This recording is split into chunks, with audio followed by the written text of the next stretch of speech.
नमस्कार. आज मी झटपट कुकरमध्ये बासमती राईस न वापरता छान असा मसाले भात किंवा व्हेजिटेबल पुलाव बनवणार आहे.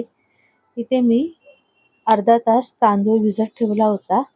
आता फोडणीसाठी 2 तेजपत्त्याची पाने, 4 हिरवी वेलची, 4 लवंगा, 2-3 दालचिनीचे तुकडे, 1 मसाला वेलची आणि 2 चक्री फूल वापरायचं.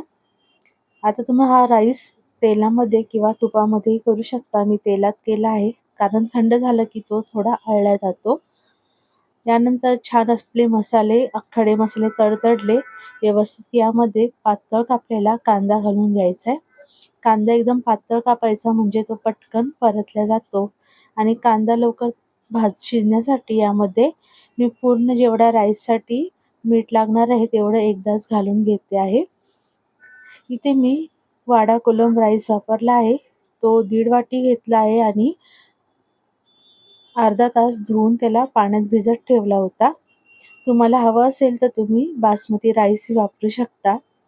पण तुम्ही एकदा ह्या वाडा कोलममध्ये हा आपला पुलाव राईस बनवून पहा, खूप छान लागतो. आता कांदा आपला छान असा लालसर परतून घ्यायचा आहे. थोडा लाल झाला की यामध्ये आलं लसूण पेस्ट घालायची आहे. मी ते 2 चमचे आलं लसूण पेस्ट घेतली आहे.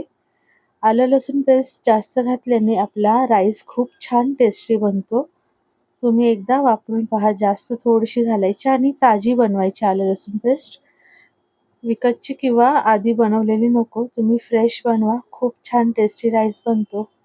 आता आलं लसूण पेस्ट छान त्याचा कच्चेपणा गेला की यामध्ये एक मी मोठा टोमॅटो घातला आहे. मोठा नसेल तर तुम्ही 2 टोमॅटो घाला आणि लाल भडक असे टोमॅटो होता हा. तर टोमॅटो छान आपला नरम झाला की यामध्ये मसाले घालून घ्यायचे. अर्धा चमचा मी हळद घातली आहे आणि 1 चमचा काश्मीरी मिरची पावडर वापरली आहे. तुम्हाला जर आणखी झणझणीत पाहिजे असेल तर तुम्ही साधं लाल तिखटही आणखी वापरू शकता. ते 2 चमचा बिर्याणी मसाला वापरला आहे. बिर्याणी मसाला घातल्यानंतर छान असा हा आपला मसाला परतून घ्यायचा आहे. मसाले व्यवस्थित छान परतले की इथे तुम्ही आवडीप्रमाणे भाज्या घालून घ्यायच्या. इथे मी फ्लावर, वाटाणा, बटाटा आणि थोडंसं गाजर घेतलं आहे. तुमच्याकडे जर तुम्हाला शिमला मिरची, फरसबी घालायची असेल तर तुम्ही घालू शकता. जे अवेलेबल असेल ते तुम्ही भाज्या यामध्ये घालून घ्या. इथे मी ह्या भाज्या सर्व 1-1 वाटी घेतली आहे. तर हे छान व्यवस्थित परतून घ्यायचं आहे. भाज्या व्यवस्थित छान परतल्या की यामध्ये आपण भिजवून ठेवलेला राईस घालायचा आहे. इथे मी 1.5 वाटी म्हणजे 300 ग्राम कोलम राईस घेतला आहे. एवढ्या राईसमध्ये आपले 4 ते 5 जणांना व्यवस्थित असा आपला पुलाव राईस बनून तयार होतो.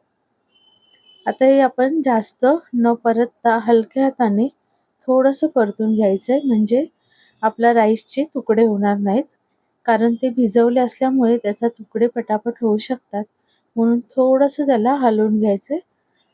तर यामध्ये आपण पाणी घालायचं. इथे 1.5 वाटी राईसला मी 2.5 वाटी पाणी घातलं आहे. कारण आपण राईस आधी भिजवलं असल्यामुळे पाणी याला जास्त लागत नाही. जास्त पाणी घातलं तर खूप असं चिकट होईल. या वाटीनेच मी राईस घेतला होता आणि याच वाटीने मी 2.5 वाटी पाणी घातलं आहे. आता हे छान व्यवस्थित ढवळून घ्यायचं आहे आणि कुकरला झाकण लावून याच्या आपण एक मोठ्या गॅसवर 1 शिट्टी करायची आहे आणि मध्यम आचेवर 2 शिट्ट्या करून घ्यायच्या आणि झटपट आपला राईस बनून तयार होतो.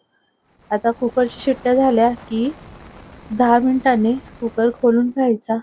छान असा मोकळा राईस आपला बनून तयार होतो. हे पहा किती एक दाणा असा राईस एकदम मोकळा झालेला आहे आणि चवीला तर खूपच छान लागतो. यावर वाढताना थोडीशी कोथिंबीर घालायची. याने आपल्या राईसची स्वाद अजूनच छान लागतो. कोशिंबीर बरोबर किंवा पापड बरोबर तुम्ही हा राईस सर्व करू शकता. झटपट तयार होतो.